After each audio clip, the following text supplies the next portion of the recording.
Hello friends, सभी लोगों को गुड इवनिंग। सभी लोग कैसे हैं? उम्मीद करते हैं सब लोग अच्छे होंगे, चुस्त होंगे, तंदुरुस्त होंगे, अपने कार्यों को कर रहे होंगे। एक बार फटाफट देख लेते हैं कितने सारे लोग जुड़े हुए हैं। जितने लोग जुड़ गए हैं बहुत अच्छी बात है। सारे लोगों का गुड इवनिंग का मैसेज आ रहा है। कुछ बच्चे कह रहे हैं कि कमेंट कम पढ़ा जाए, इसलिए आज हम कमेंट थोड़ा कम पढ़ते हुए स्पेशल फोकस करेंगे सेशन की ओर। तो एक बार हम पहले देख लेते हैं कितने सारे लोग जुड़े हुए हैं। पायल झा गुड इवनिंग, सारे लोगों को गुड इवनिंग। अंकित कुमार, रिंकी कुमारी, चंचल कुमार, राम सुजीत, पूजा कुमारी, अंकेश कुमार, राकेश कुमार, सुमित कुमार, समीर खान, जितने सारे लोग जुड़ गए हैं सभी लोगों को गुड इवनिंग। सभी लोगों को जय श्री राम। सभी लोग मस्त रहिए, खुश रहिए, स्वस्थ रहिए और लगातार पढ़ाई करते रहिए। कठिनाइयों से डरना नहीं है, कठिनाइयों से लड़ना है। चैलेंजेस जब लाइफ में आते हैं तो वो हमारी पर्सनालिटी को निखारने के लिए आते हैं, हमें और ऊंचा उठाने के लिए आते हैं। फिल्म में जैसा आप लोग सुने होंगे, सबसे कठिन किरदार उसी को दिया जाता है जो संघर्ष को एक्सेप्ट करने का मद्दा रखता है और ताकत रखता है। किसी शायर ने बहुत अच्छी बात कही है, मेहंदी जब सहती है प्रहार बनती लल्लाओं की श्रृंगार। आप देखते होंगे गांव से अगर रहे होंगे, बिलोंग किए होंगे, तो मेहंदी को पहले सिलवट पर खूब अच्छे से पीसा जाता है और पीसने के बाद जब हाथों पर लगाते हैं तो हाथों की खूबसूरती बढ़ जाती है। तो लिखा है किसी ने, मेहंदी जब सहती है प्रहार बनती लल्लाओं की श्रृंगार, सच है जब विपदा आती है कायर को ही दहलाती है, वीर नहीं विचलित होते क्षण एक नहीं धीरज खोते, खमठोक ठेलता है जब नर पर्वत के जाते पांव उखड़, मानो जब जोड़ लगाता है पत्थर पानी बन जाता है। चलिए इसी उत्साह के साथ आज का पूरा सेशन, एक बेहतरीन क्वेश्चन का कलेक्शन हम आपके लिए लेकर के आए हैं। पूरे ऊर्जा से भरे रहिए और आज के सेशन को एंजॉय करिए। पूरा एंजॉय करते हुए आज का सेशन देखेंगे। जितना सारा प्रश्न हम आपके लिए लेकर के आए हैं बहुत ही बेहतरीन क्वेश्चन है और ये सारे के सारे प्रश्न किसी न किसी स्टेट पीसीएस का पूछा हुआ है, अलग अलग प्रतियोगिता परीक्षा में पूछा जाता है और बार बार पूछा जाता है, बार बार रिपीट किया जाता है। तो एक बार आप सब लोगों से हम रिक्वेस्ट करेंगे, निवेदन करेंगे, अपने सारे फ्रेंड्स तक, सारे दोस्तों तक आज आप इस वीडियो को शेयर कर दीजिए। जो लोग, जितने सारे स्टूडेंट लोग जुड़ चुके हैं, एक बार फटाफट लाइक कर दीजिए, फटाफट लाइक कर दीजिए। आज के क्वेश्चन की तरफ हम आगे बढ़ते हैं। पहला क्वेश्चन आपके स्क्रीन पर है, लोगों ने आंसर देना शुरू कर दिया है, बहुत अच्छी बात है। एक बार अपने दोस्तों तक पहले चैनल को आप, वीडियो को आप शेयर करिए, लाइक करिए वीडियो को। आज बहुत ही बेहतरीन और अच्छे अच्छे प्रश्न हम आपके लिए लेकर के आए हैं जो आपके एग्जाम में बहुत हेल्पफुल रहेगा, एग्जाम में आपका बहुत मदद करेगा। तो आइए देखते हैं पहला प्रश्न आपके स्क्रीन पर जो लिखा हुआ है उसे देखिए। पहला क्वेश्चन आपके स्क्रीन पर है, एक माइक्रोन किसके बराबर होता है? The value of 1 micron is, एक माइक्रोन का वैल्यू क्या होता है? फटाफट आंसर दीजिए। कुछ लोग कह रहे हैं 1/1000, कुछ लोग सी कह रहे हैं, सी। पायल झा का सी आ रहा है, अक्षय कुमार का सी आ रहा है, अनीश कुमार सी। हाँ, जितने लोग, गोल्डी प्रवीण कह रहे हैं हमने लाइक कर दिया है, बहुत अच्छी बात है, सारे लोग कर दीजिए। जितने सारे स्टूडेंट का आंसर सी आ रहा है उनका बिल्कुल ही सही जवाब है। एक माइक्रोन का जो वैल्यू होता है, एक माइक्रोन का जो वैल्यू होता है वह होता है, सी हो जाएगा यहां पर, 1/1000 mm। चलिए अगले क्वेश्चन की तरफ आगे बढ़ते हैं। आज का हमारा दूसरा प्रश्न है, आपके स्क्रीन पर है। फटाफट क्वेश्चन को पढ़िए, ध्यान से पढ़िए, उसके बाद आंसर करिएगा। बल गुणनफल है, जो बल होता है जिसे हम लोग फोर्स कहते हैं, वह किसके गुणनफल के बराबर होता है? जितने लोग, सभी लोगों को गुड इवनिंग, सभी लोगों को गुड इवनिंग। चलिए अब आंसर दीजिए, गुड इवनिंग का सिलसिला खत्म करते हैं। क्वेश्चन का आंसर दीजिए, फटाफट आंसर दीजिए। बल किसके गुणनफल के बराबर होता है? ऑप्शन ए है द्रव्यमान और वेग के, ऑप्शन बी है द्रव्यमान और त्वरण के, ऑप्शन सी है भार और वेग के, ऑप्शन डी है भार और त्वरण के। चलिए फटाफट आंसर दीजिए, फटाफट आंसर दीजिए, फटाफट आंसर दीजिए। सारे लोगों का आंसर बी आने लगा, बी आने लगा। बी जितने लोग कह रहे हैं, मनीष कुमार बी, अंजू कुमारी बी, रितेश शर्मा बी कह रहे हैं, अभय कुमार बी कह रहे हैं। जितने सारे लोगों का आंसर बी आ रहा है उनका आंसर बिल्कुल ही सही है। जो फोर्स होता है वह किसके बराबर होता है? मास इनटू एक्सेलरेशन के इक्वल होता है फोर्स। चलिए अगले प्रश्न की ओर आगे बढ़ते हैं। आप सारे लोग अपना नंबर काउंट करते रहेंगे। 30 प्रश्न हम आपके लिए लेकर के आए हैं, उसके साथ साथ कई बोनस क्वेश्चन भी हम आपको देंगे, और जितना भी बोनस क्वेश्चन देंगे उसमें अगर आप बेहतरीन स्कोर करते हो तो आपके पास पूरा का पूरा एग्जाम के लिए अच्छा क्वेश्चन का कलेक्शन होगा। अपने हाथ में पेन और कॉपी लेकर के बैठिएगा। सारे लोगों से एक निवेदन है, अपने हाथ में पेन और कॉपी लेकर के बैठिएगा और मेरे द्वारा बताए जाने वाले एक्स्ट्रा क्वेश्चंस को जरूर लिखिएगा आंसर के साथ। एग्जाम जब आप देने के लिए जाएंगे तो उससे पहले उन सारे प्रश्नों को एक बार एक एक करके पढ़ेंगे। निश्चित विश्वास मानिए आपके स्कोर साइंस में 30 में 30 रहेगा, बेहतरीन स्कोर आप लेकर के आएंगे।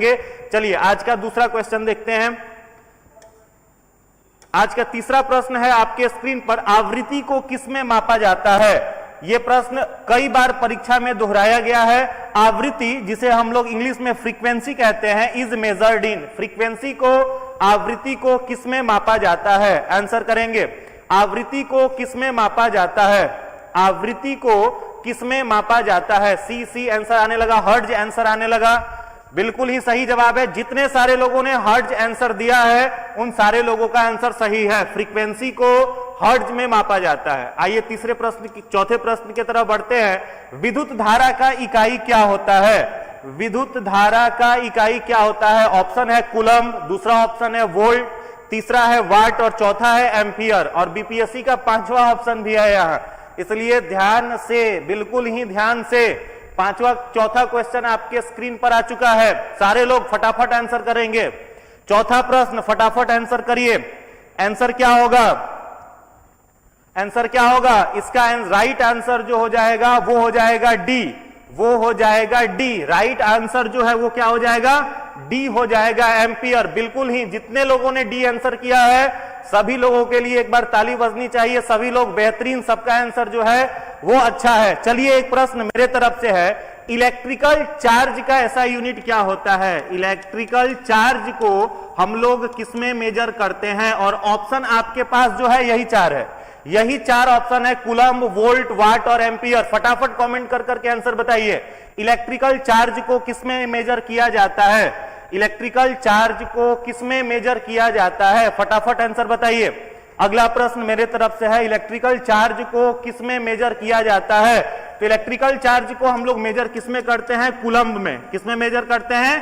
कूलम्ब में। तो जितने सारे लोगों ने कूलम्ब आंसर लिखा है उनका आंसर बिल्कुल ही सही है, बिल्कुल ही सही है। चलो एक और क्वेश्चन मेरे तरफ से है, इलेक्ट्रिकल पावर को, इलेक्ट्रिक पावर को किसमें मेजर किया जाता है? Electric power is measured in, option यही 4 है आपके पास, कूलम्ब, वोल्ट, वाट और एम्पियर। प्रश्न है मेरा, क्वेश्चन है, इलेक्ट्रिकल पावर को किसमें मेजर किया जाता है? फटाफट आंसर बताइए।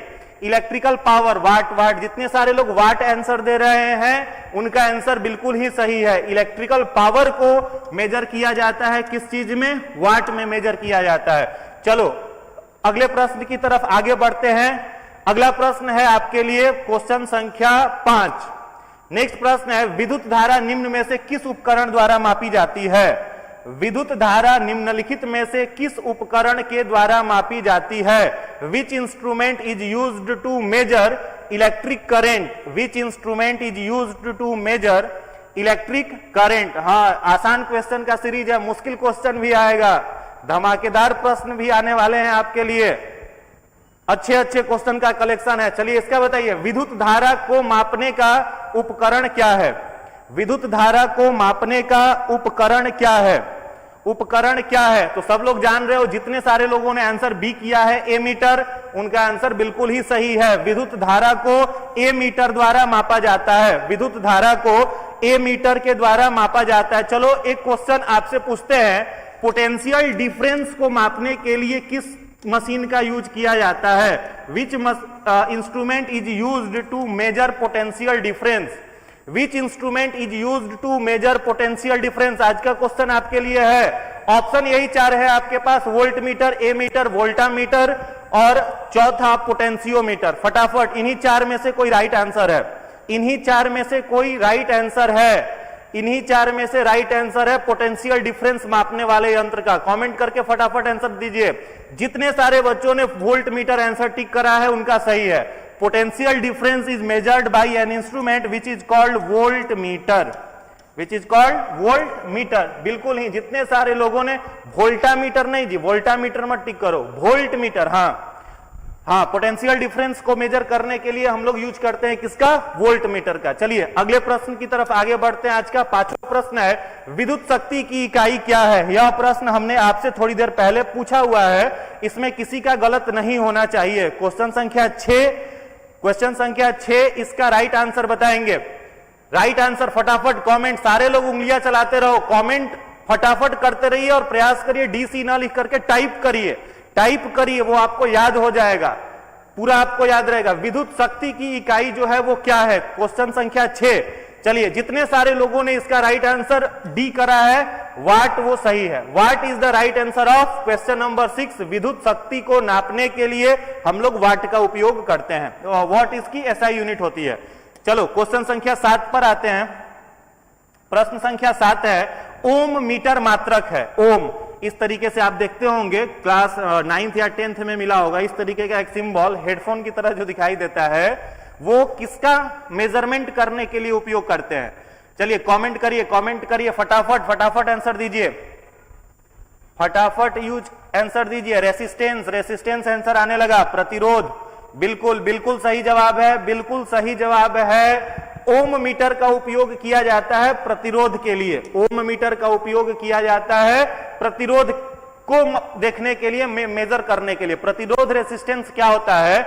एक बंद पथ पर जब इलेक्ट्रिसिटी, विद्युत धारा प्रवाहित होती है तो उसको प्रवाहित होने में जो बल बीच में रोकता है, रेसिस्ट करता है, रेसिस्ट वर्ड से ही रेसिस्टेंस वर्ड निकल करके आया है, तो उसको हम लोग देखते हैं किस चीज से? ओम मीटर से। तो प्रतिरोध के का मात्रक क्या है? ओम है, जिसे उस तरीके से जो हमने साइन बना करके दिखाया है वो उसका सिंबल है।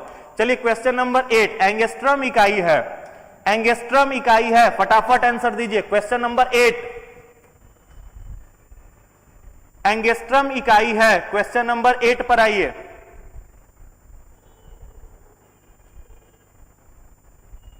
एंगस्ट्रम इकाई है, फटाफट। एंगस्ट्रम किसकी इकाई है? एंगस्ट्रम किसकी इकाई है? फटाफट आंसर करिए। एंगस्ट्रम किसकी इकाई है? फटाफट आंसर करिए। तरंग दैर्घ्य। जितने लोगों ने वेवलेंथ टिक किया है, वेवलेंथ को किस में मेजर किया जाता है? एंगस्ट्रम में। वेवलेंथ को किस में मेजर करते हैं? एंगस्ट्रम में। सही जवाब है। जितने लोगों का आंसर ए आया है उन सभी का आंसर सही है। एंगस्ट्रम को का उपयोग तरंग दैर्घ्य की इकाई होती है एंगस्ट्रम। चलिए अगला प्रश्न है आपके लिए, निम्नलिखित में से किसका और अधिक विभाजन नहीं किया जा सकता है? निम्नलिखित में से किसका और अधिक विभाजन नहीं किया जा सकता है? निम्नलिखित में से किसका और अधिक विभाजन नहीं किया जा सकता है? चलो पहला ऑप्शन है अणु, जिसे मॉलिक्यूल कहते हैं। मिश्रण यानी मिक्सचर, यौगिक यानी कंपाउंड, तत्व मतलब एलिमेंट। इसमें से किसको और ज्यादा विभाजित नहीं किया जा सकता है? किसको और ज्यादा विभाजित नहीं किया जा सकता है? सारे लोगों का एक साथ आंसर, कुछ लोगों का डी आ रहा है, कुछ लोगों का ए आ रहा है, कुछ लोग टाइप कर करके लिख रहे हैं। चलिए सही है, जितने लोगों ने ए ऑप्शन टिक किया है उनका सही है। अणु जो होता है मॉलिक्यूल, उसका विभाजन नहीं किया जा सकता है। आप जान रहे होंगे एटम जो एक वर्ड होता है जिसे हम लोग हिंदी में परमाणु कहते हैं, एटम, ये 2 वर्ड से बना है। खैर एटम को भी और डिवाइड नहीं किया जा सकता है। एटम शब्द अपने आप में बहुत उचित इसलिए नहीं है कि बाद में चल करके एटम को कई सारे फंडामेंटल पार्टिकल और टेम्पोररी फंडामेंटल पार्टिकल में बांटा गया। जैसा आप लोग जान रहे होंगे, electron, proton, neutron, meson, boson, positron, इतने सारे पार्ट्स में जब एटम को, परमाणु को हम लोग बांट सकते हैं। इसके लिए वो एक राइट आंसर परमाणु नहीं हो सकता है। ए का मतलब ही हो सकता है नॉट, और टॉम को अगर हम लोग कहें तो टू बाइट, जिसे काटा जा सके, जिसे नहीं काटा जा सके उसी को क्या कहते हैं? एटम कहते हैं। लेकिन यहां पर अगर एटम नहीं है ऑप्शन में तो आप राइट आंसर टिक कर सकते हैं, क्या? अणु। चलो अगला प्रश्न है आपके लिए, क्वेश्चन नंबर 10।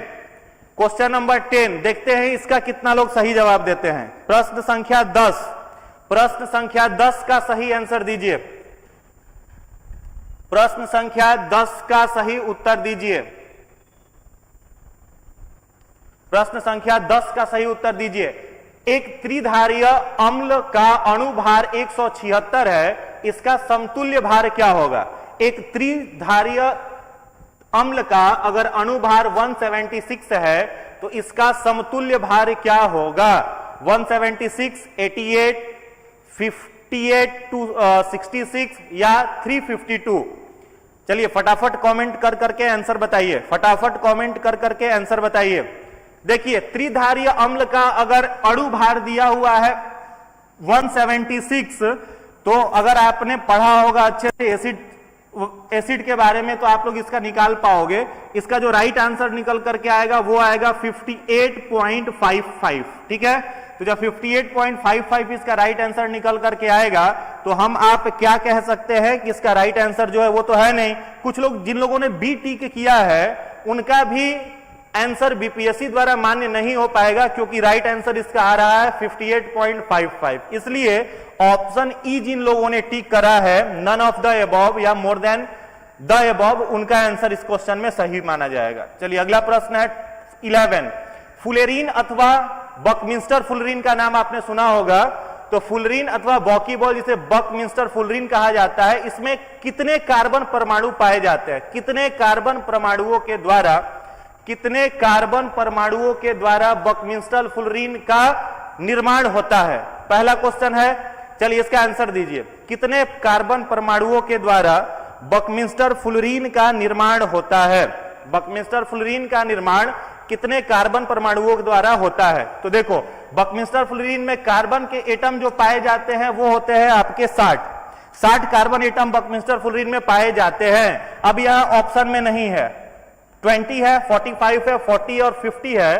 तो इसका राइट आंसर जो निकल करके आएगा वो भी बीपीएससी का 5वां ऑप्शन ही होगा। इनमें से कोई नहीं, उपरोक्त से अधिक। एक दूसरा प्रश्न आपके लिए है, बकमिंस्टर फुलरीन का शेप कैसा होता है? आपको शेप बताना है। क्या वह फुटबॉल का शेप का होता है? क्या वह क्रिकेट के बैट का शेप होता है या फिर गुब्बारे का शेप होता है? किस प्रकार का शेप बकमिंस्टर फुलरीन का होता है? चलिए फटाफट कमेंट करके आंसर बताएंगे। बकमिंस्टर फुलरीन का आकार जो है वह कैसा होता है? बिल्कुल सही आंसर आ रहा है। गोपाल कृष्णा फुटबॉल लिख रहे हैं, कुंदन कुमार फुटबॉल, गोल्डी प्रवीण फुटबॉल। जितने लोग फुटबॉल आंसर कर रहे हैं उनका आंसर सही है। बकमिंस्टर फुलरीन का शेप जो होता है वो फुटबॉल के आकार का होता है। आइए क्वेश्चन नंबर 12 की ओर आते हैं। एक हाइड्रोकार्बन जिसमें कार्बन के 2 परमाणु द्विबंध द्वारा जुड़े होते हैं, उसे क्या कहा जाता है? बहुत ही अच्छा क्वेश्चन है। अगर आपने 9th और 10th में पढ़ाई की होगी मन से, अगर आपने 9th और 10th में अच्छे से मन से पढ़ाई की होगी तो उनके लिए यह क्वेश्चन बहुत ही आसान है। एक हाइड्रोकार्बन का नाम बताइए, इनमें से कौन सा होगा जिसमें कार्बन के 2 परमाणु द्विबंध द्वारा यानी डबल बॉन्ड के द्वारा जुड़े हुए होते हैं? चलिए फटाफट बताइए, फटाफट आंसर करिए। चलो इसका राइट आंसर जो निकल करके आ रहा है 12 का वो होगा ए। और आप लोग पढ़े होंगे एक फॉर्मूला CnH2n+2। ये जो होता है ये एल्केन का फॉर्मूला होता है, CnH2n+2। और वहीं पर जो एल्कीन है इसका फॉर्मूला कितने लोगों को मालूम है वो लोग टाइप करके बताएंगे। एल्कीन का क्या फॉर्मूला है वो आप टाइप करके बताएंगे। जिनका भी आंसर ए है वो सही है, एल्केन। अब एल्कीन का, जैसे एल्केन का मैंने फॉर्मूला बताया CnH2n+2, वैसे ही एल्कीन को दिखाने के, जैसे आप देखते होंगे मीथेन, तो मीथेन है तो लास्ट में ANE आ रहा है तो वो एल्केन हुआ। मीथीन ENEI तो वो आपका हो जाएगा एल्कीन ग्रुप का। अल्काइन ग्रुप में अगर YNE लास्ट में आए तो अल्काइन ग्रुप में माना जाएगा। तो प्रश्न है मेरा, एल्कीन का क्या फॉर्मूला होता है? एल्कीन का क्या फॉर्मूला होता है? एल्कीन का, हाँ चलिए सही आंसर आ रहा है, सही आंसर आने लगा। एल्कीन का फॉर्मूला CnH2n, एल्कीन का फॉर्मूला जो होता है वो CnH2n है। तो आपसे एग्जाम में थोड़ा सा क्वेश्चन को ट्विस्ट करके पूछ सकता है कि मान लो इस तरीके का दे दिया, फॉर्मूला दे दिया CnH2n और ऑप्शन में दे दिया यही 4, एल्केन दे दिया, एल्कीन दे दिया, एल्काइन दे दिया, आयनिक बंध दे दिया, आयोनिक बॉन्ड दे दिया, और पूछ देगा कि इसमें किस तरीके का वो फॉर्मूला इसका क्या होगा, तो आपको एल्कीन टिक कर देना। चलो इसका भी लगे हाथ बता ही दो, एल्काइन का क्या फॉर्मूला होता है, तो एल्काइन का फॉर्मूला जो होता है CN, मेरे लिखने के बाद भी आप लोग टाइप करके आंसर बताएंगे, CnH2n-2, CnH2n-2 जो होता है वो किसका फॉर्मूला होता है, एल्काइन का। एक अगला प्रश्न आपसे हम पूछते हैं, आयोनिक बॉन्ड जो लिखा हुआ है, आप एक एग्जांपल बताइए जो कि आयोनिक बॉन्ड का है। आयोनिक बॉन्ड का एक एग्जांपल फटाफट कमेंट करके बताइए। आयोनिक बॉन्ड का एक एग्जांपल फटाफट कमेंट करके बताइए। एक एग्जांपल बताइए जो कि आयोनिक बॉन्ड बनाता है। आयोनिक बॉन्ड का एक एग्जांपल। आयोनिक बॉन्ड, देखो आयोनिक बॉन्ड जो बनता है जहां पर दो असमान चार्ज आपस में मिल जाए, जैसे इसका एक एग्जांपल हो जाएगा NaCl, सोडियम क्लोराइड। तो यहां पर सोडियम Na जो है इसका एटॉमिक नंबर 11 है, यहां 17 है, तो अगर इसका हम लोग एक इलेक्ट्रॉनिक कॉन्फ़िगरेशन दिखाएंगे तो ये आएगा 2, 8 और 1, और यहां पर कितना आ जाएगा, 2, 8 और 7 आ जाएगा। तो ये एक इलेक्ट्रॉन किसको डोनेट कर देगा, क्लोरीन को। तो इन दोनों के बीच का जो बॉन्ड है, यहां पर एक प्लस, यहां पर एक माइनस, तो दो ऑपोजिट चार्ज के बीच में बन रहा है, इसलिए यह कैसा बॉन्ड हो जाएगा, आयोनिक बॉन्ड का एक एग्जांपल हो जाएगा। तो इस तरह का प्रश्न आपसे पूछा जा सकता है। आइए अगले प्रश्न की तरफ आगे बढ़ते हैं। क्वेश्चन नंबर 13 का आंसर दीजिए। क्वेश्चन नंबर 13, पृथ्वी के वातावरण में सबसे प्रचुर मात्रा में पाई जाने वाली गैस है। पृथ्वी के, चलिए फटाफट, निकिता कुमारी कह रहे हैं सोडियम क्लोराइड। जितने सारे लोग सोडियम क्लोराइड कहे हैं सभी का आंसर सही है। NaCl बिल्कुल बिल्कुल सही जवाब है, बिल्कुल सही जवाब है। चलिए इसका फटाफट आंसर दीजिए। पृथ्वी के वातावरण में सबसे प्रचुर मात्रा में कौन सी गैस पाई जाती है? क्वेश्चन नंबर 13 का आंसर दीजिए। पृथ्वी के वातावरण में सबसे प्रचुर मात्रा में पाई जाने वाली गैस, देखो इसका राइट आंसर जो हो जाएगा वो हो जाएगा नाइट्रोजन। नाइट्रोजन कैसे होगा वो समझिएगा। पृथ्वी पे अगर मान लो टोटल अगर 100% गैस है तो ऑक्सीजन जो होता है उसका अमाउंट है 21%, कार्बन डाइऑक्साइड जो है उसका अमाउंट है 0.03%, और वहीं पर जो नाइट्रोजन है उसका अमाउंट है 78%। ठीक है, तो नाइट्रोजन जो है वो धरती पर पाया जाने वाला सबसे ज्यादा मात्रा में पाया जाने वाला गैस है। अगले प्रश्न की ओर आते हैं। पृथ्वी के भूपर्पट्टी में सर्वाधिक क्या उपलब्ध है? पृथ्वी के भूपर्पट्टी में सर्वाधिक क्या उपलब्ध है? पृथ्वी के भूपर्पट्टी में सर्वाधिक क्या उपलब्ध है? पृथ्वी के भूपर्पट्टी में सर्वाधिक क्या उपलब्ध है? ऑप्शन है ऑक्सीजन, एल्युमिनियम, लौह और सिलिकॉन। तो इसका जो राइट आंसर होगा वो हो जाएगा ऑक्सीजन। चलो एक क्वेश्चन मेरे तरफ से है आपके लिए, जितने लोगों ने ऑक्सीजन ऑप्शन किया है सही है, सिलिकॉन नहीं, बिल्कुल नहीं, सिलिकॉन नहीं होगा। ऑक्सीजन जो है वो इसका राइट आंसर है। अगर आपसे पूछ दिया जाए, ये तो हो गया सबसे most abundant element on the earth crust, earth crust में सबसे एबंडेंट ज्यादा मात्रा में पाया जाने वाला। अगर हम पूछे most scarce element on the earth crust, scarce, सबसे स्कार्स का नाम बताइए जो सबसे कम है। सबसे कम क्या है? मोस्ट एबंडेंट ऑक्सीजन, और सबसे कम क्या है? फटाफट कमेंट कर करके आंसर बताइए। बिल्कुल सही जवाब आ रहा है। अगर फास्फोरस आप कह रहे हैं तो अर्थ क्रस्ट में सबसे कम मात्रा में जो उपलब्ध है वो है फास्फोरस, और सबसे ज्यादा मात्रा में जो उपलब्ध है वो है आपका ऑक्सीजन। अब आपसे अगर कोई पूछ दे ऑक्सीजन कितना है, तो यह ऑक्सीजन लगभग अर्थ क्रस्ट में 46.6% के आसपास है। चलिए अगले प्रश्न की तरफ आते हैं। क्वेश्चन नंबर 15, हवा में जिस गैस की मात्रा सबसे अधिक है वो कौन सी है? सेम क्वेश्चन है जो पहले वाला था। हवा में किस गैस की सबसे अधिक मात्रा है? हवा में किस गैस की मात्रा सबसे अधिक है? हवा में किस गैस की मात्रा सबसे अधिक है? तो इसका भी आंसर क्या निकल करके आ जाएगा? नाइट्रोजन। हवा में सबसे अधिक मात्रा में पाया जाने वाला गैस नाइट्रोजन है। ऑक्सीजन कितना है अभी हमने बताया था 21%, कार्बन डाइऑक्साइड कितना है 0.03%, नाइट्रोजन कितना है 78%। तो सबसे अधिक क्या हो गया? नाइट्रोजन हो जाएगा। चलिए आगे बढ़ते हैं। अगला प्रश्न है आपकी स्क्रीन पर, निम्नलिखित में किसमें कार्बन नहीं है? क्वेश्चन है निम्नलिखित में किसमें कार्बन नहीं होता है? 4 ऑप्शन है, हीरा, ग्रेफाइट, कोयला, उपरोक्त में से कोई नहीं, और 5वां है उपरोक्त में से कोई नहीं और उपरोक्त में से एक से अधिक। बीपीएससी का देख लो 5वां क्वेश्चन, 5वां ऑप्शन जो होता है वो धमाकेदार होता है, इसलिए ध्यान से पूरे मन से क्वेश्चन को पढ़िए, उसके बाद आंसर दीजिए। पूरे मन से पहले क्वेश्चन को पढ़िए, उसके बाद आंसर दीजिए। हाँ, अब लग रहा है आप लोग गेस करने लगे कि सर फोर्स कर रहे हैं ऑप्शन ई पर, तो ऑप्शन ई होना चाहिए। हाँ बिल्कुल बिल्कुल, जितने लोगों ने ऑप्शन ई टिक किया है उनका सही है, जितने लोगों ने ऑप्शन ई टिक किया है वो सही है। देखो हीरा जो होता है वो भी कार्बन, ग्रेफाइट कार्बन, कोयला भी प्योर कार्बन। तब अगर डी ऑप्शन पर हम लोग आए, उपरोक्त में से कोई नहीं, अगर यहां लिखा रहता उपरोक्त में से सभी, तो ये मामला डी का बनता, लेकिन उपरोक्त में से एक से अधिक जो है, इसलिए ऑप्शन ई जो होगा वो क्वेश्चन नंबर 16 का राइट आंसर है। अगले प्रश्न की तरफ आते हैं, आ जाओ 17। यहां से बायोलॉजी का सीरीज शुरू होता है। डीएनए को किसने अंतः पात्र में बनाया? एक अंतः पात्र में यानी लैब में। सोच सकते हो साइंस कितना आगे था। लैब में डीएनए, जिसको डीऑक्सीराइबोन्यूक्लिक एसिड कहते हैं, जिसको जेनेटिक मटेरियल कहते हैं, उस डीएनए को बनाने वाले कौन वैज्ञानिक थे जिन्होंने लैब में डीएनए को बना लिया था? फटाफट आंसर बताइए, फटाफट आंसर बताइए। डीएनए को किसने अंतः पात्र में बनाया? ऑप्शन ए है Arthur Kornberg, Robert Hooke, Edward Jenner, Joseph Lister. पहला ऑप्शन है Arthur Kornberg, Robert Hooke, Edward Jenner, Joseph Lister. फटाफट इसका आंसर बताइए। Question number 17। क्वेश्चन नंबर 17 का उत्तर बताइए। 17 का उत्तर जो होगा वो होगा ए। 17 का जो राइट आंसर है वो होगा ए। अब चलो एक क्वेश्चन आपके लिए है, अगर आपसे हम पूछे स्मॉल पॉक्स, एक डिजीज है स्मॉल पॉक्स, जिसे हम लोग छोटी माता गांव में कहते हैं, एक वायरस से होने वाली बीमारी है स्मॉल पॉक्स, ठीक है?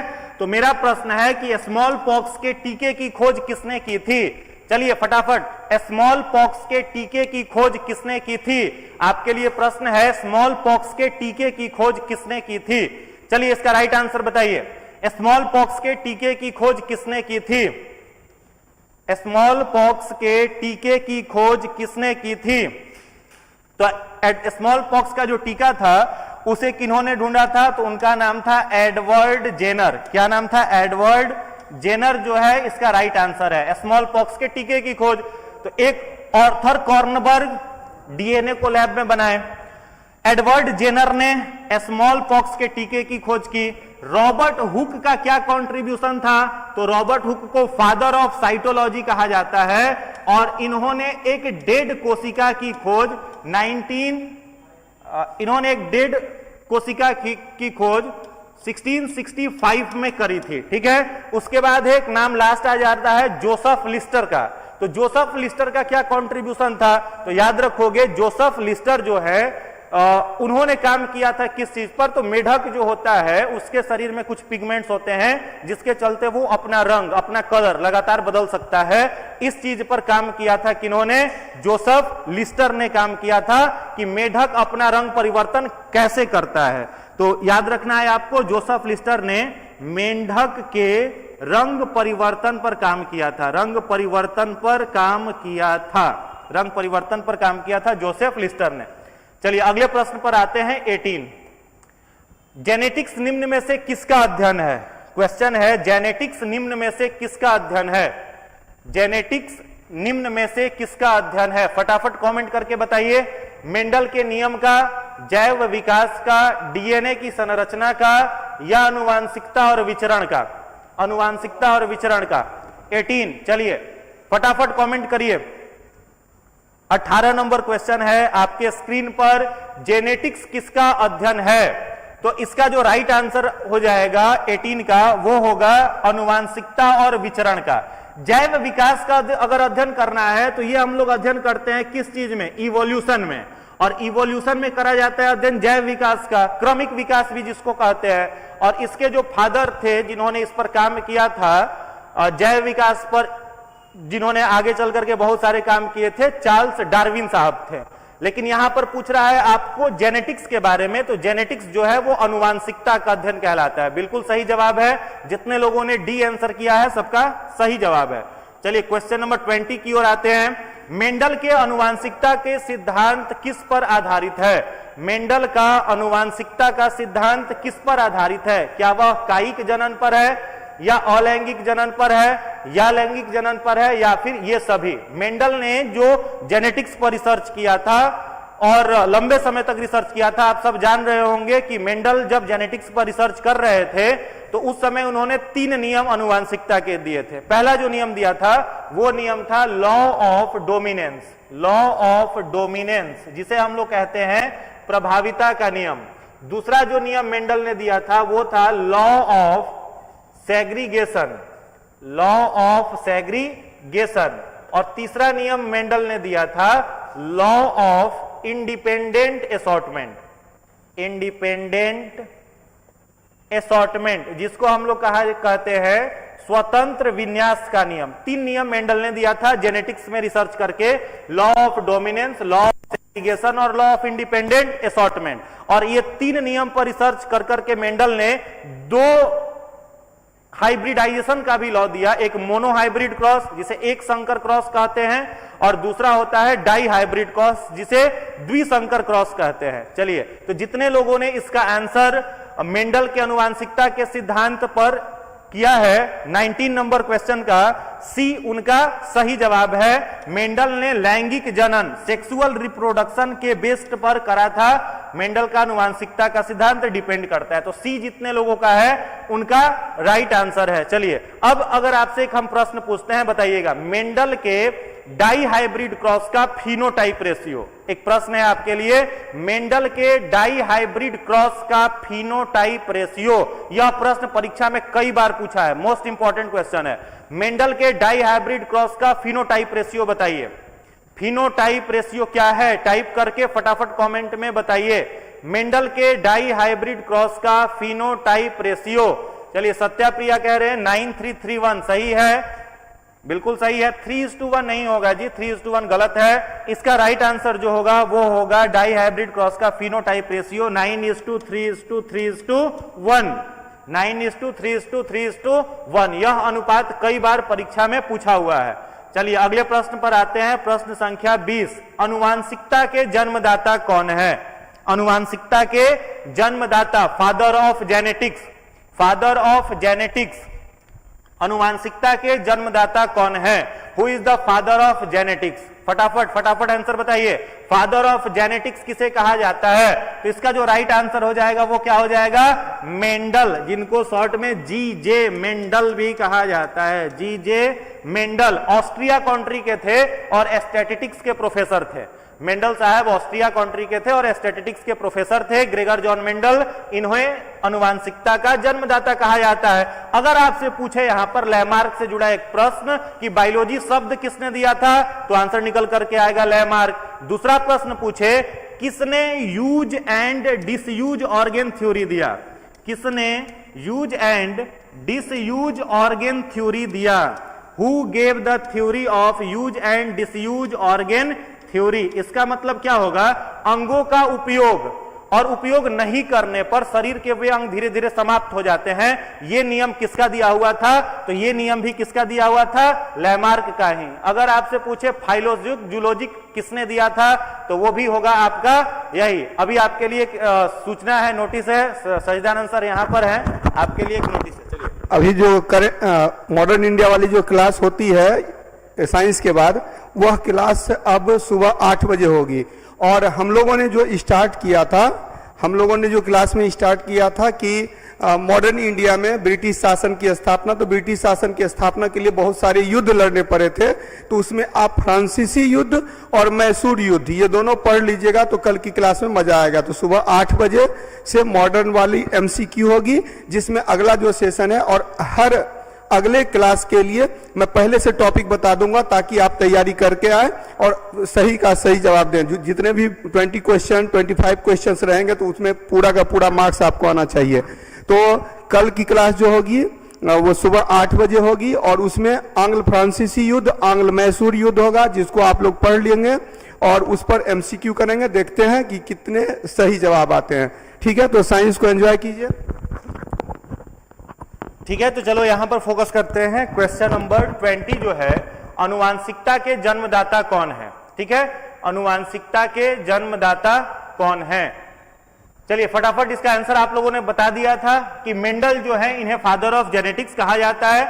लैमार्क ने एक बहुत प्रसिद्ध किताब लिखी थी फिलोसॉफी जूलॉजी, और इन्होंने बायोलॉजी शब्द भी दिया था। डार्विन जो है इन्हें फादर ऑफ इवोल्यूशन कहा जाता है, और इन्होंने डार्विन ने एक प्रसिद्ध किताब लिखी थी द ओरिजिन ऑफ स्पेसीज। 2 किताब इन्होंने लिखी थी, द ओरिजिन ऑफ स्पेसीज। चलिए अगले प्रश्न पर आते हैं।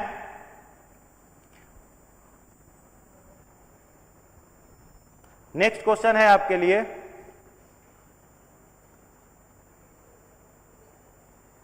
एक मिनट, कुछ टेक्निकल फॉल्ट है, बस 2 मिनट में ये सॉर्ट आउट हो जाएगा।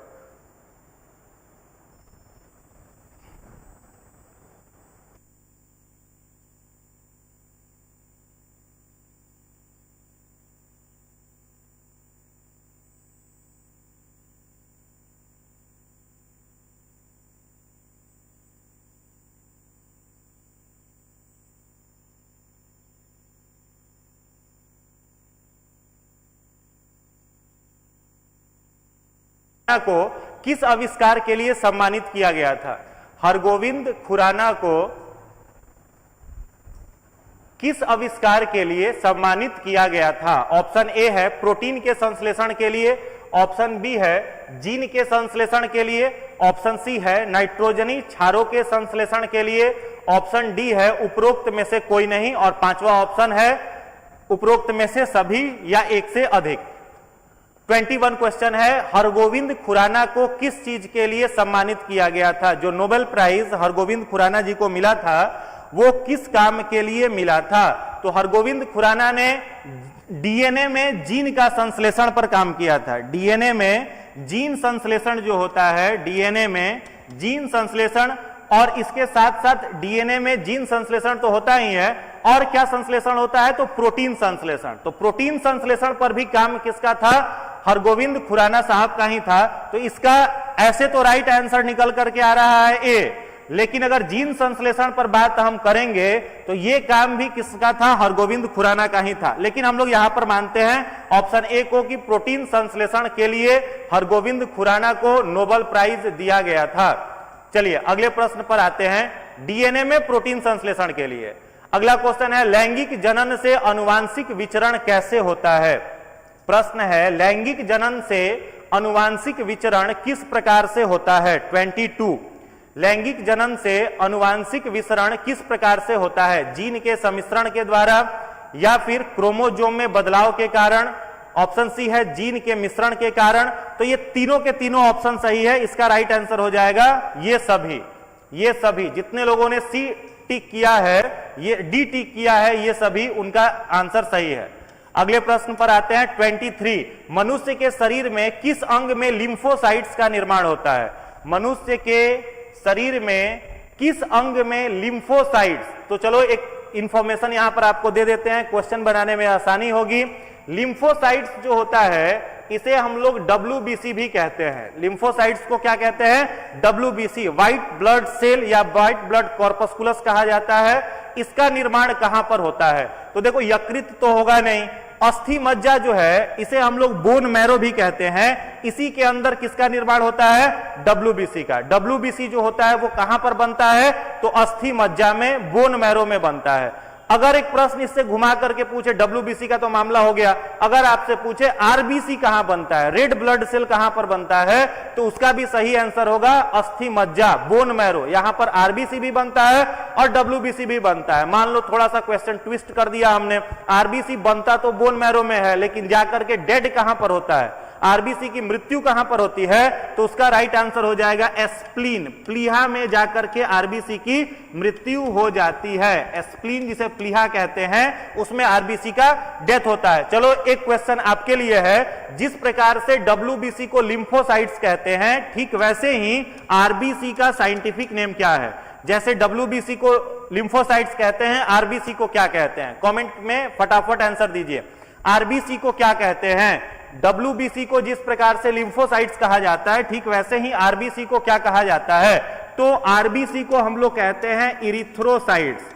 RBC को हम लोग क्या कहते हैं? इरिथ्रोसाइट्स। WBC को कहा जाता है लिम्फोसाइट्स, RBC को कहते हैं इरिथ्रोसाइट्स, क्योंकि RBC में क्या पाया जाता है? हीमोग्लोबिन, इसलिए इसको इरिथ्रोसाइट्स कहते हैं। एक और क्वेश्चन आपके लिए है, प्लेटलेट्स को क्या कहा जाता है? प्लेटलेट्स को क्या कहा जाता है? प्लेटलेट्स को, जैसे RBC को इरिथ्रोसाइट्स, WBC को लिम्फोसाइट्स, प्लेटलेट्स को क्या कहते हैं? तो प्लेटलेट्स को कहा जाता है थ्रोम्बोसाइट्स। प्लेटलेट्स को कहते हैं थ्रोम्बोसाइट्स, थ्रोम्बोसाइट्स। ठीक है, चलिए बिल्कुल सही जवाब है। जितने लोगों ने थ्रोम्बोसाइट्स लिखा है सबका जवाब सही है। चलिए अगले प्रश्न पर आते हैं। 24, मनुष्य के जीवन काल में दांत कितने बार, मनुष्य के जीवन काल में कितने दांत 2 बार आते हैं? ह्यूमन जो है वो डिफोडोंट है, तो कितना दांत इसका 2 बार आता है? कितना दांत इसका 2 बार आता है? 4, 12, 32 या 28? 4, 12, 32 या 28? फटाफट कमेंट में आंसर बताइएगा।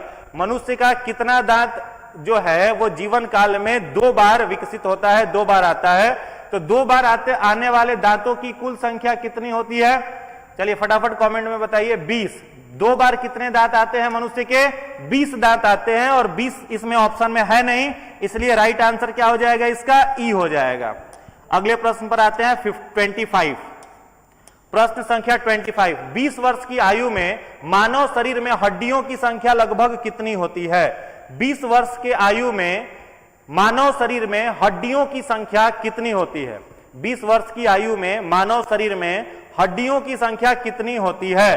तो देखो 20 वर्ष का मतलब बात कर रहा है तो युवावस्था की बात कर रहा है। युवावस्था में जिस समय इंसान आता है उस समय उसकी हड्डियों की संख्या जो हो जाती है वो कितनी हो जाती है? 206, 206 हड्डियां होती है, इसलिए इसका राइट आंसर हो जाएगा ई। 100 होगा नहीं, 200 होगा नहीं। अब ऐसा मत सोच लेना कि ये 200 के नजदीक है सर तो 200 टिक कर देते हैं। 206 होता है, इसलिए राइट आंसर इसका ई हो जाएगा। अगले प्रश्न पर आते हैं। क्वेश्चन नंबर 26, विटामिन जो रक्त के थक्के बनाने में प्रभावी होता है, कौन सा विटामिन हम लोगों के शरीर में रक्त का थक्का बनाता है? ब्लड क्लॉटिंग का काम कौन सा विटामिन करता है? Vitamin A, vitamin B, vitamin D या विटामिन के? फटाफट आंसर दीजिए। ब्लड क्लॉटिंग करने का काम कौन सा विटामिन करता है? ब्लड क्लॉटिंग करने का काम कौन सा विटामिन करता है? ब्लड क्लॉटिंग करने का काम कौन सा विटामिन करता है? तो जितने लोगों ने इसका आंसर डी टिक किया है सभी का सही है।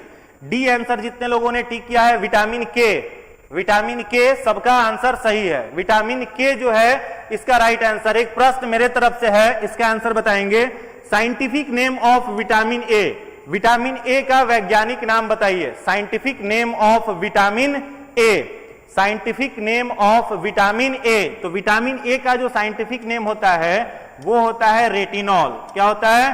रेटिनॉल। ठीक वैसे ही अगर आपसे विटामिन डी का नाम पूछा जाए तो विटामिन डी को कहा जाता है कैल्सीफेरॉल। विटामिन डी को हम लोग क्या कहते हैं? कैल्सीफेरॉल। और इसको कहते हैं फाइलोक्विनोन, और इसका अलग अलग नाम है, जैसे विटामिन बी1 है थाइमीन। ठीक है, इस तरीके से विटामिन बी1 का कुछ और, विटामिन बी2 का कुछ और, लेकिन विटामिन ए कई बार परीक्षा में आया है, नाम याद रखेंगे रेटिनॉल। एक और क्वेश्चन है, विटामिन ए की कमी अगर शरीर में हो जाए तो कौन सा रोग होता है? विटामिन ए की अगर शरीर में कमी हो जाए तो कौन सा रोग होता है? बताएंगे। तो विटामिन ए की कमी अगर हो तो जो डिजीज होता है उसे हम लोग कहते हैं नाइट ब्लाइंडनेस, रतौंधी। नाइट ब्लाइंडनेस, रतौंधी जो होता है वो विटामिन ए की कमी के कारण होता है। अगला प्रश्न है 27, निम्नलिखित में से कौन सा विटामिन प्रतिस्कंदक विषों के प्रतिविष प्रतिकारक के रूप में प्रयोग किया जाता है? अगर किसी को के शरीर में किसी प्रकार का कोई विष आ जाए तो उसको नष्ट करने के लिए कौन सा विटामिन जो होता है वो अपना रोल प्ले करता है? ठीक है, तो इसका जो राइट आंसर होगा वो हो जाएगा विटामिन के। इसका भी राइट आंसर क्या होगा? विटामिन के ही हो जाएगा। अगला प्रश्न है, बस दो क्वेश्चन और बच रहा है। पूरे एनर्जी के साथ सारे लोग आंसर देंगे। निम्नलिखित में से किस विटामिन को ऑर्गेनोकैल्सीफेरॉल कहा जाता है? निम्नलिखित में से किस विटामिन को ऑर्गेनोकैल्सीफेरॉल कहा जाता है? ऑर्गो कैल्सीफेरॉल किस विटामिन को कहा जाता है? विटामिन D2 को, विटामिन D3 को, विटामिन B12 को, विटामिन B6 को। फटाफट 28 का आंसर देंगे, 28 क्वेश्चन का आंसर देंगे, 28 का आंसर दीजिए। विटामिन D2 को क्या कहा जाता है? विटामिन D2 का साइंटिफिक नेम जो है वो ऑर्गेनो कैल्सीफेरॉल है, और कई जगह पर विटामिन डी दे दिया जाता है तो कोली कैल्सीफेरॉल भी इसको कहा जाता है, कोली कैल्सीफेरॉल। लेकिन स्पेसिफिक यहां पूछा जा रहा है D2 के बारे में, इसलिए इसको ऑर्गेनो कैल्सीफेरॉल कहा जाता है। चलिए अगले प्रश्न पर आते हैं। 29, निम्नलिखित में से किस युग्म में सही सुमेलन नहीं है? यानी कौन सा इसमें 4 ऑप्शन है जो सही से सुमेलित नहीं किया गया है? देखो, विटामिन B1 क्या संतरा में पाया जाता है? विटामिन D क्या यकृत के तेल में, लीवर ऑयल में पाया जाता है? विटामिन C, विटामिन E गेहूं या अंकुरित तेल में पाया जाता है या अंकुर के तेल में पाया जाता है? विटामिन D, विटामिन K अल्फेफा में पाया जाता है। इसका राइट आंसर बताएंगे।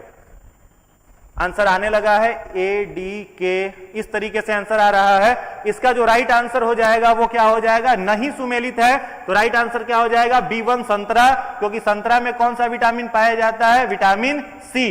बाकी आप यहां से याद कर लेंगे, विटामिन D यकृत ऑयल, लीवर ऑयल में, विटामिन E गेहूं वगैरह में पाया जाएगा, विटामिन K जो है वो अल्फेफा में पाया जाता है। चलो लास्ट क्वेश्चन है 30, निम्नलिखित में से किस विटामिन में कोबाल्ट होता है?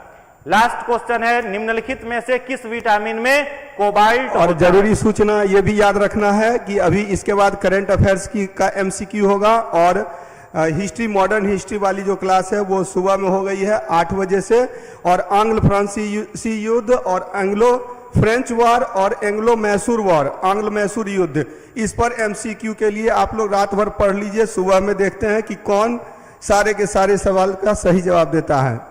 चलिए क्वेश्चन लास्ट है आज का, सारे लोग इसका आंसर बताइए। निम्नलिखित में से किस विटामिन में कोबाल्ट होता है? विटामिन B6, यहां पर ऑप्शन ये मान लो B है, ये ऑप्शन हो गया आपका, ये ऑप्शन हो गया B, ये हो गया आपका C और ये हो गया आपका D। ये 4 ऑप्शन है किस विटामिन में कोबाल्ट होता है। तो देखो, कोबाल्ट केवल एक ही विटामिन में होता है। हाँ, बिल्कुल सही जवाब आ रहा है। जितने लोगों ने डी ऑप्शन टिक किया है, विटामिन B12, विटामिन B12 में कोबाल्ट होता है। चलिए 30 प्रश्न आपके लिए था आज के सेशन में। किसका कितना नंबर आया, एक बार पूरे के पूरे सबको काउंट कर करके फाइनल जो नंबर आपका आ रहा है वो कमेंट बॉक्स में आप आंसर कर देंगे। सभी लोगों को बहुत बहुत धन्यवाद, बहुत बहुत थैंक्स।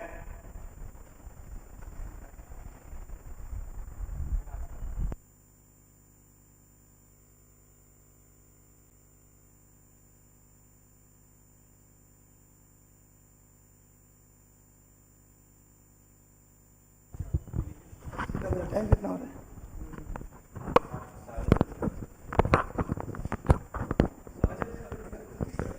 आप लोगों का आज जो करंट होने वाला था, वो करंट जो तुरंत होने वाला था थोड़ा सा लेट होगा आज, और मतलब आज थोड़ा सा 9:30 या 10 बजे के आसपास आपका करंट का सेशन आज होगा। तो आप लोग आराम से रिवीजन तब तक कर लीजिए, और 10 बजे आज शानदार सेशन होने वाला है।